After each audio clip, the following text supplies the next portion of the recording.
MPSC राज्यसेवा मुख्य परीक्षा सामान्य अध्ययन पेपर 1 इतिहास व भूगोल अभ्यासक्रम भाग 1 इतिहास 1.1 ब्रिटिश सत्तेची भारतात स्थापना ब्रिटिश ईस्ट इंडिया कंपनीचे भारतात आगमन प्रमुख भारतीय सत्तांच्या विरुद्ध युद्धे तैनाती फौज धोरण खालसा करण्याचे धोरण 1857 पर्यंतची ब्रिटिश सत्तेची रचना 1.2 आधुनिक भारताचा इतिहास आधुनिक शिक्षणाची ओळख वृत्तपत्रे रेल्वे टपाल व तार उद्योगधंदे जमीन सुधारणा आणि सामाजिक धार्मिक सुधारणा आणि त्यांचा समाजावरील परिणाम 1.3 प्रबोधन काळ 1.3.1 सामाजिक सांस्कृतिक बदल ख्रिश्चन मिशनरींबरोबरचे संबंध इंग्रजी शिक्षण व मुद्रणालयाची भूमिका अधिकृत सामाजिक सुधारणांचे उपाय 1828 ते 1857 सामाजिक धार्मिक सुधारणांच्या चळवळी ब्राह्मो समाज प्रार्थना समाज सत्यशोधक समाज आर्य समाज रामकृष्ण मिशन व थिओसॉफिकल सोसायटी 1.3.2 शीख तसेच मुस्लिम धर्मियांतील सुधारणा चळवळी डिप्रेस्ड क्लासेस मिशन ब्राह्मणेतर चळवळ व जस्टिस पार्टी 1.4 वसाहत शासनकालीन भारतीय अर्थव्यवस्था व्यापारिक टप्पा संपत्तीचे वहन दादाभाई नौरोजी यांचा संपत्ती वहन सिद्धांत अनौद्योगिकरण भारतीय हस्तोद्योगांचा ऱ्हास भारतीय कृषी व्यवस्थेचे वाणिज्यीकरण आधुनिक उद्योगधंद्यांचा उदय भारतीय व्यापारी समुदायाची भूमिका ब्रिटिश वित्तीय भांडवलाचे भारतात आगमन टिळक स्वराज्य निधी अर्थात टिळक स्वराज्य फंड व गोपाळकृष्ण गोखले यांचे योगदान 1.5 भारतीय राष्ट्रवादाचा उदय आणि विकास सामाजिक पार्श्वभूमी राष्ट्रीय संघटनांची स्थापना स्वातंत्र्यपूर्व भारतातील सामाजिक जागृतीसाठी वृत्तपत्रे व शिक्षण यांची भूमिका 1857चा उठाव भारतीय राष्ट्रीय सभेची स्थापना अर्थात इंडियन नॅशनल काँग्रेसची स्थापना मवाळ गटाचा कालखंड जहाल गटाची वाढ बंगालची फाळणी होम रूल चळवळ महत्त्वाच्या व्यक्तींची भूमिका जसे Surendranath Banerjee Firoz Shah Mehta Dadabhai Naoroji A.O. Hume Bipin Chandra Pal Lala Lajpat Rai Annie Besant Aurobindo Ghosh Bal Gangadhar Tilak Mahatma Gandhi Pandit Jawaharlal Nehru व इतर 1.6 ब्रिटिश शासनाविरोधी झालेले प्रसिद्ध उठाव 1.6.1 शेतमजुरांचे उठाव आदिवासींचे उठाव राघोजी भांगरे उमाजी नाईक इत्यादी व आदिवासींच्या चळवळी 1.6.2 क्रांतिकारी चळवळी महाराष्ट्रातील बंड वासुदेव फडके अभिनव भारत बंगाल व पंजाबमधील क्रांतिकारी चळवळी अमेरिका इंग्लंड येथील भारतीयांच्या क्रांतिकारी चळवळी आझाद हिंद सेना 1.6.3 साम्यवादी अर्थात डावी चळवळ साम्यवादी नेते आणि भारतीय स्वातंत्र्याचा लढा काँग्रेस समाजवादी पार्टी ट्रेड युनियन चळवळ 1.7 गांधी युगातील राष्ट्रीय चळवळ आणि डॉक्टर बाबासाहेब आंबेडकरांचा अस्पृश्यतेच्या समस्येबाबतचा दृष्टिकोन गांधीजींचे नेतृत्व आणि प्रतिकाराचे तत्व गांधीजींच्या लोक चळवळी असहकार चळवळ सविनय कायदेभंग चळवळ फैजपूर येथील राष्ट्रीय सभेचे अधिवेशन 1936 वैयक्तिक सत्याग्रह चले जाव चळवळ गांधीजी आणि अस्पृश्यता निर्मूलन डॉक्टर बाबासाहेब आंबेडकरांचा अस्पृश्यांच्या समस्येबाबतचा दृष्टिकोन जाती व्यवस्थेच्या उच्चाटनाकरिता चळवळी डॉक्टर बाबासाहेब आंबेडकरांचा दृष्टिकोन गांधीजींचा दृष्टिकोन इतर प्रयत्न संयुक्त पक्ष अर्थात युनियनिस्ट पार्टी व कृषक प्रजा पार्टी राष्ट्रीय चळवळीतील महिलांचा सहभाग संस्थानातील जनतेच्या चळवळी 1.8 ब्रिटिश प्रशासन अधीन घटनात्मक विकास भारतीय परिषद कायदा 1861 भारतीय परिषद कायदा 1892 भारतीय परिषद कायदा 1909 अर्थात मोर्ले मिंटो सुधारणा भारत सरकारचा कायदा 1919 अर्थात मॉन्टफोर्ट सुधारणा भारत सरकार कायदा 1935 1.9 सांप्रदायिकतेचा विकास व भारताची फाळणी मुस्लिम राजकारण आणि स्वातंत्र्य चळवळ सर सय्यद अहमद खान व अलीगड चळवळ मुस्लिम लीग व अली बंधू इक्बाल जिन्हा इत्यादी हिंदू महासभेचे राजकारण 1.10 सत्तेच्या हस्तांतरणाकडे. ऑगस्ट घोषणा 1940, क्रिप्स योजना 1942, वेव्हेल योजना 1945, कॅबिनेट मिशन योजना 1946, माउंटबॅटन योजना 1947, भारतीय स्वातंत्र्यता कायदा 1947. 1.11 स्वातंत्र्योत्तर भारत. देशाच्या फाळणीचे परिणाम. संस्थानांचे विलिनीकरण, राज्यांची भाषावार पुनर्रचना, संयुक्त महाराष्ट्र चळवळ, महत्त्वाच्या राजकीय पक्षांचा सहभाग आणि त्यातील महत्त्वाच्या व्यक्ती, शेजारी देशांशी संबंध, भारताची आंतरराष्ट्रीय राजकारणात भूमिका, अलिप्ततावादी धोरण, नेहरू, लाल बहादूर शास्त्री, इंदिरा गांधी. भारताची कृषी, उद्योग, शिक्षण, विज्ञान आणि तंत्रज्ञानातील प्रगती, इंदिरा गांधींच्या नेतृत्वाचा उदय, बांगलादेशाची मुक्तता, राज्यांतील संयुक्त सरकारे, विद्यार्थ्यांमधील असंतोष, जयप्रकाश नारायण आणि आणीबाणी, काश्मीर, पंजाब आणि आसाममधील आतंकवाद, नक्षलवाद आणि माओवाद, पर्यावरणविषयक चळवळ, महिलांची चळवळ आणि वांशिक चळवळ. 1.12 महाराष्ट्रातील निवडक समाजसुधारक, त्यांची विचारप्रणाली व कार्य.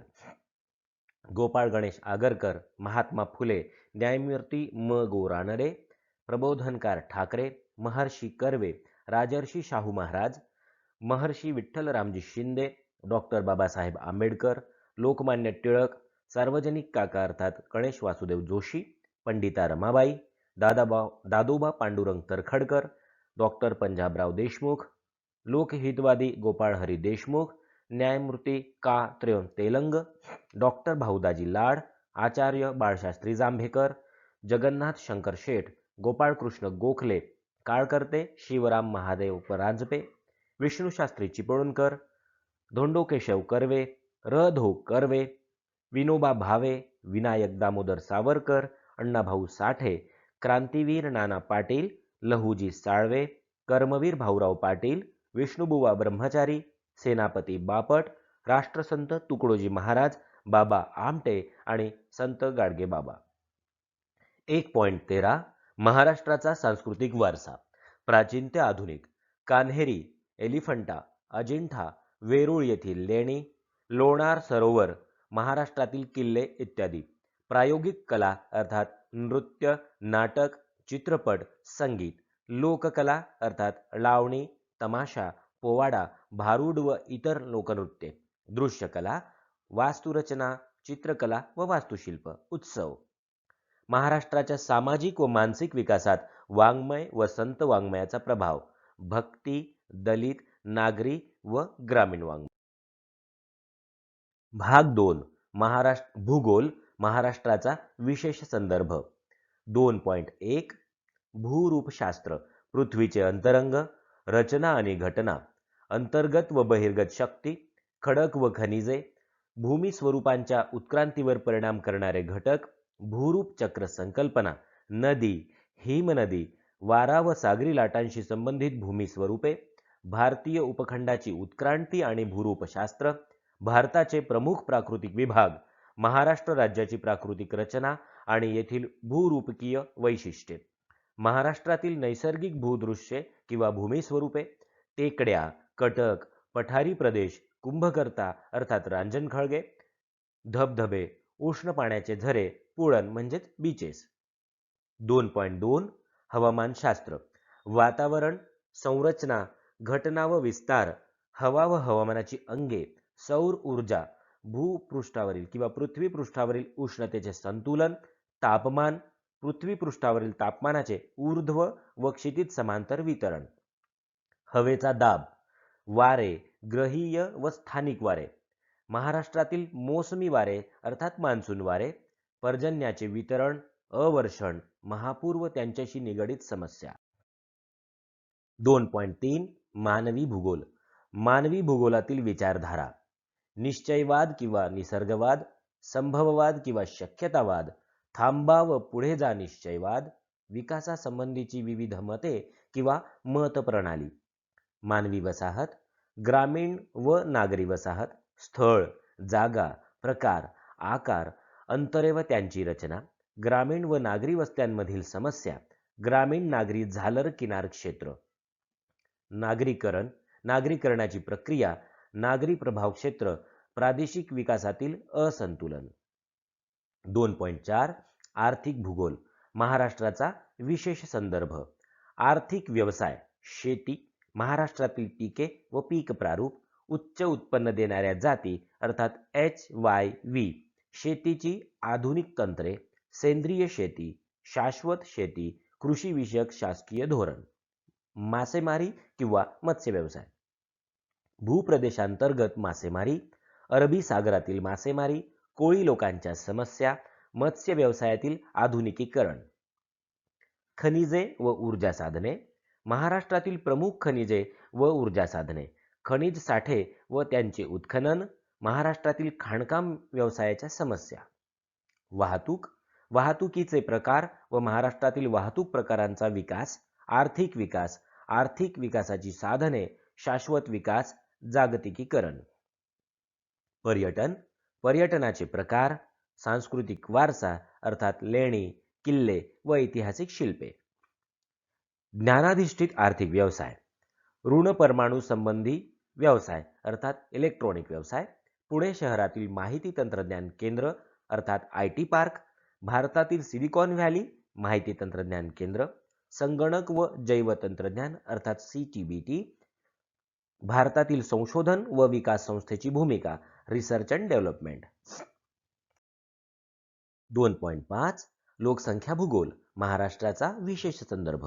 लोकसंख्या विषयक सांख्यिकी साधने, माहिती सामग्री, महाराष्ट्रातील लोकसंख्या वाढ, घनता व वितरण, महाराष्ट्रातील लोकसंख्या रचना व वैशिष्ट्ये, लोकसंख्या बदलाचे घटक जसे जनन दर, मर्त्यता दर, लोकस्थलांतर, महाराष्ट्रातील जन्मदर, मृत्यूदर आणि लोकस्थलांतराचा कल व पातळी, लोकसंख्या वाढ व आर्थिक विकास, लोकसंख्या विषयक धोरण. 2.6 पर्यावरण भूगोल, महाराष्ट्राचा विशेष संदर्भ.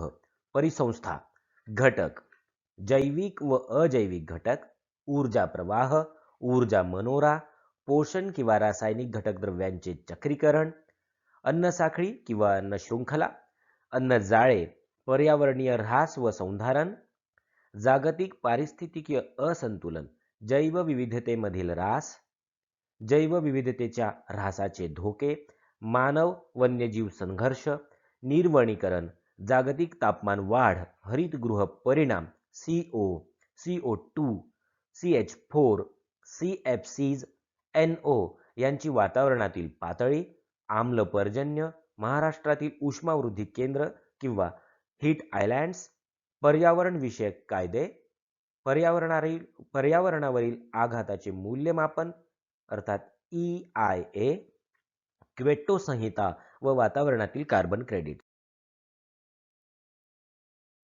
2.7 भूगोल आणि आकाश अवकाशीय अंतराळ तंत्रज्ञान. आकाश व अवकाश संज्ञा, भौगोलिक माहिती प्रणाली अर्थात GIS, जागतिक स्थिती प्रणाली अर्थात GPS आणि दूरसंवेदन यंत्रणा.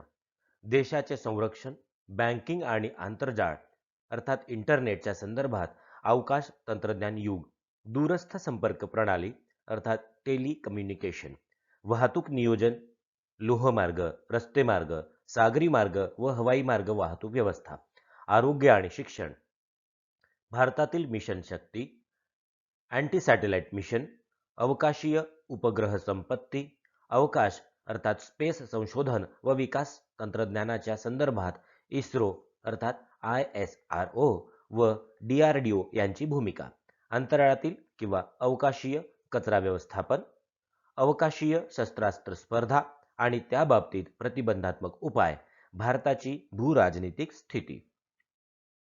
2.8 रिमोट सेन्सिंगची मूलभूत तत्वे. रिमोट सेन्सिंगची मूलभूत संकल्पना, डेटा आणि माहिती, remote sensing data collection, remote सेन्सिंगचे फायदे आणि मर्यादा, रिमोट सेन्सिंग प्रक्रिया, इलेक्ट्रोचुंबकीय स्पेक्ट्रम, वातावरणासह ऊर्जा आणि पृथ्वीच्या पृष्ठभागासह ऊर्जा परस्पर प्रक्रिया, माती, पाणी आणि वनस्पती, भारतीय उपग्रह आणि सेन्सर वैशिष्ट्ये, नकाशा रिझोल्यूशन, प्रतिमा आणि असत्य रंग संयुक्त, दृश्यमान व्याख्या आणि डिजिटल डेटाचे घटक, निष्क्रिय आणि सक्रिय microwave remote sensing, multispectral remote sensing आणि त्याचे अनुप्रयोग. ब. एरियल फोटोग्राफ, हवाई छायाचित्रणांचे प्रकार आणि वापर, कॅमेऱ्याचे प्रकार आणि त्याचे अनुप्रयोग, त्रुटी निर्धारण आणि स्थानिक रिझोल्यूशन, एरियल फोटोग्राफीची व्याख्या आणि नकाशा स्केल, आच्छादित स्टिरिओ फोटोग्राफी. क. GIS आणि त्याचे अनुप्रयोग, भौगोलिक माहिती प्रणालीचा परिचय, GIS, GISचे घटक, भूस्थानिक डेटा, स्थानिक आणि गुणधर्म डेटा, समन्वय प्रणाली, नकाशा अंदाज आणि प्रकार, रास्टर डेटा आणि मॉडेल, वेक्टर डेटा आणि मॉडेल, GIS कार्ये, इनपुट कुशलता, व्यवस्थापन, क्वेरी विश्लेषण आणि व्हिज्युअलायझेशन. जमीन वापर, जमिनीचे संरक्षण बदलण्याचे विश्लेषण. डिजिटल एलिव्हेशन मॉडेल अर्थात DEM, त्रिकोणबद्ध अनियमित नेटवर्क डेटा मॉडेल अर्थात TIN, नैसर्गिक संसाधन व्यवस्थापन आणि आपत्ती व्यवस्थापनातील सामाजिक गरजा सोडवण्यासाठीचे GISचे अर्ज. भाग 3 कृषी. 3.1 कृषी परिसंस्था. परिसंस्थेची संकल्पना, रचना आणि कार्य, परिसंस्थेतील ऊर्जा प्रवाह, परिसंस्थेचे प्रकार आणि गुणधर्म, जैवविविधता, तिचे शाश्वत व्यवस्थापन आणि संवर्धन, संवर्धित शेती, नैसर्गिक साधन संपत्तीचे संवर्धन करण्यासाठी मानवाची भूमिका, पीक उत्पादनासंबंधित पर्यावरणीय आणि सामाजिक बाबी, कार्बन क्रेडिट संकल्पना, कार्बन क्रेडिटची देवाणघेवाण, कार्बन जप्ती अर्थात सिक्वेस्ट्रेशन, महत्व, अर्थ आणि उपाय किंवा मार्ग, पर्यावरणीय नीती तत्वे, हवामान बदल, जागतिक तापमान वाढ, आम्लवर्षा, ओझोन थर कमी होणे, आण्विक अपघात, सर्वनाश अर्थात होलोकास्ट आणि त्यांचा कृषी, पशुसंवर्धन आणि मत्स्य संवर्धन यावरील परिणाम, आकस्मिक पीक नियोजन. 3.2 मृदा. मृदा एक नैसर्गिक घटक, मृदेविषयी अध्यापनशास्त्रीय व भूमिशास्त्रीय संकल्पना, मृदा निर्मिती, मृदा निर्मिती करणारे घटक आणि खनिजे, मृदा तयार होण्याची प्रक्रिया व कारके, जमिनीचे भौतिक, रासायनिक व जैविक गुणधर्म, जमिनीचा उभा छेद आणि मृदा घटक, जमीन वनस्पती पोषक अन्नद्रव्यांचा स्रोत, आवश्यक आणि लाभदायक वनस्पती पोषक अन्नद्रव्ये आणि त्यांची कार्ये, जमिनीतील पोषक वनस्पती अन्नद्रव्यांची स्वरूपे, जमिनीतील सेंद्रिय पदार्थ, स्रोत, स्वरूपे, गुणधर्म, जमिनीतील सेंद्रिय पदार्थांवरील परिणामकारक घटक, सेंद्रिय पदार्थांचे महत्त्व आणि जमिनीच्या गुणधर्मावर होणारे परिणाम, जमिनीतील सजीव सृष्टी, स्थूल अर्थात मॅक्रो आणि सूक्ष्म अर्थात मायक्रो वनस्पती आणि प्राणी, त्यांचे जमीन आणि वनस्पतीवरील लाभदायक व हानिकारक परिणाम, जमिनीचे प्रदूषण, प्रदूषणाचे स्रोत, कीटकनाशके, बुरशीनाशके इत्यादींचे दूषित करणारे अजैविक घटक यांचा जमिनीवर होणारा परिणाम, जमीन प्रदूषणाचे प्रतिबंध आणि शमन, खराब किंवा समस्याग्रस्त जमिनी आणि त्या लागवडीयोग्य करण्यासाठी उपाययोजना, रिमोट सेन्सिंग आणि GIS यांचा खराब किंवा समस्याग्रस्त जमिनीचे निदान आणि व्यवस्थापनाकरिता वापर, जमिनीची धूप, धुपीचे प्रकार आणि धूप प्रतिबंधक उपाय, सेंद्रिय शेती, अतिसूक्ष्म तंत्रज्ञान अर्थात नॅनोटेक्नॉलॉजी आणि अचूक किंवा काटेकोर शेती.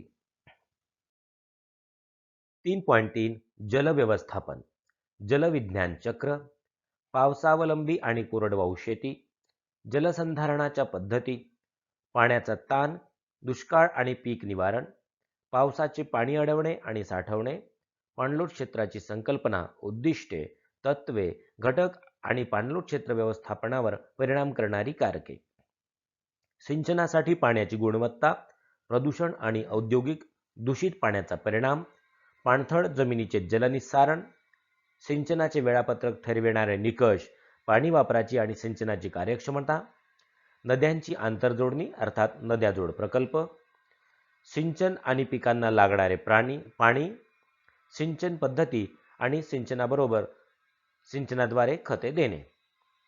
समाप्त. धन्यवाद. हा होता पेपर 1चा अभ्यासक्रम. थँक्यू.